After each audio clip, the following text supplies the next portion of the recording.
Hey beauties, welcome to another edition of Tutorials by Max. Today I'm going to show you how to achieve the perfect red lips. Stay tuned. First, we are going to start by lining out the lips. We're going to use that in combination with the ink gloss Line to make the lip liner transfer proof. Take a red lip liner. I like to overline the upper part of my lip. Only there, nowhere else. There.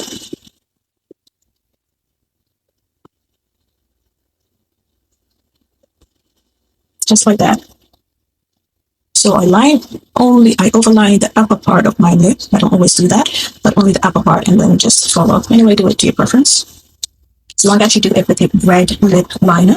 And then I take the Limecrime Red Velvet lipstick. Okay, sometimes I also use it as a liner.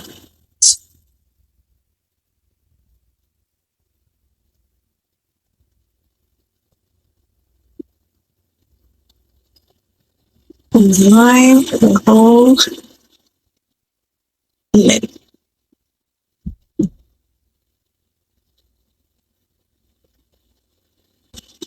First, you want to make sure that, your lips are not glossy.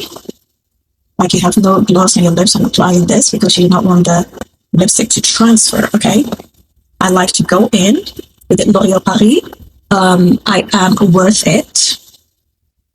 It is also red, but it's kind of like a burnt red, so it just adds another dimension of color to the red velvet. Now I apply that right on top.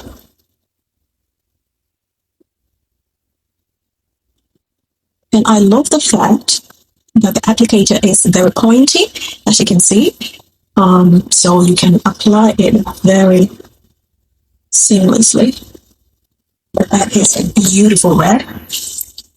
And now it's Maybelline Color Sensational Lip Liner, a berry color lip liner. And what I like to do is go over the red lip liner.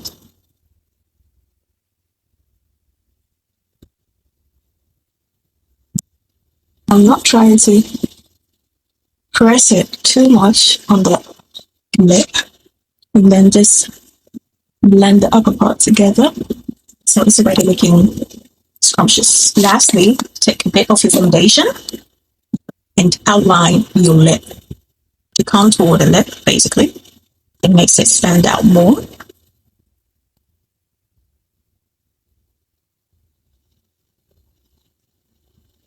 Take a small brush and a satin powder, a translucent satin powder. Yeah, with that part over that with my powder brush, just to make it all look even. This is what you get. So when you're doing makeup, ask yourself, where do you want more attention to go to? Do you want your eyes and your brows to get more attention, or do you want your lips to get more attention? If you want your brows to be the point or the center of attention, well, you can go do the fluffy brows or whatever. If you want your eyes to get more attention, you can go bolder on the eyes, more detailed, to get the attention to go to your eyes. But then if you do that, make sure to go subtle on the lips, because you do not want the attention to be taken from your eyes. The same thing applies to when you're applying a bold lipstick. So if you're going for a bold lipstick, try to go subtle on the eyes so that the attention can go to the lips where you want it to be. And so let's get right into it. And like I mentioned earlier, when you are doing your eyes, you want to spend, you want it detailed, but you want to make sure that, it does not overtake the attention from your lips, right? And so right now, I am just going in with the same color of blush that I used. I used a combination of blush anyway, but right now I'm going to go in. I'm using the Juvia's Place palette, bronze palette in dark.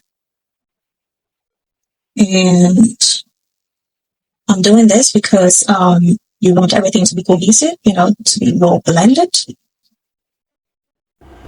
So personally, when I'm doing makeup, either on myself or clients, I like to spend more time on my brows and eyes because those are the crown of your face, and that's what people directly look at when talking to you.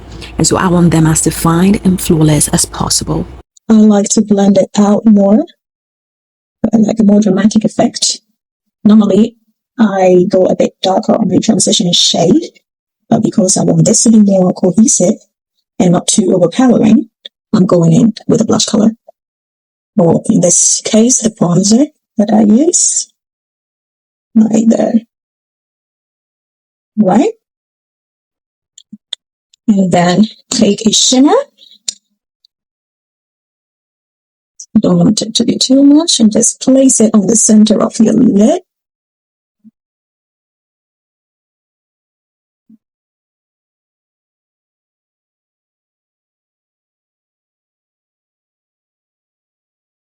I want something to be there, but not too much. Okay?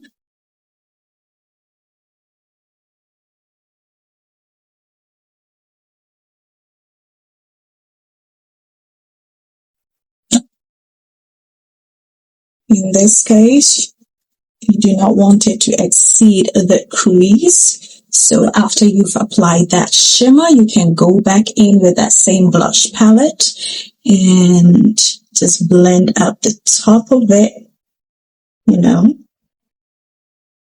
just like that. And to bring more dimension to the eye, you can go in with a slightly darker brown. This right here is what I used to do the transition. Now I'm going to go into the crease with this one, this color right here. You can see that it is slightly different. It's like not too much, and just apply that into your crease. It's just to bring a little bit of dimension to your eyes, and you can see the difference already. Because you do not want the eyes to be too plain either. Now take a darker brown shade from the same palette. This is, by the way, the Juvia's Place Chocolates palettes.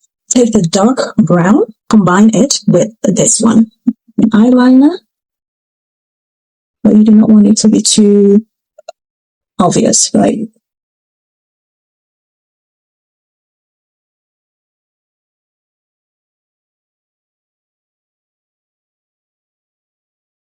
Because I want the eyeliner to be there, but not too dark. That's why I'm going in with a dark brown instead of a black. I like to go back in and diffuse it a bit, you know, and apply some highlighter to the inner corner. You can get a black coat liner. I'm using the Hooper waterproof coat liner, and it is really waterproof. And just line, voila, don't forget to tight line your eye. Remember, the goal is to make it look like you're not wearing any lashes, right? We want it to look as natural as possible. And right now, even though I am wearing lashes, you can barely tell, like, this is how natural the lashes are.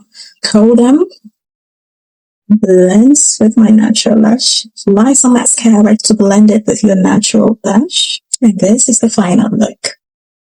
Let me know in the comments if this was helpful and if you'd like more videos like this. Thanks for watching. Bye.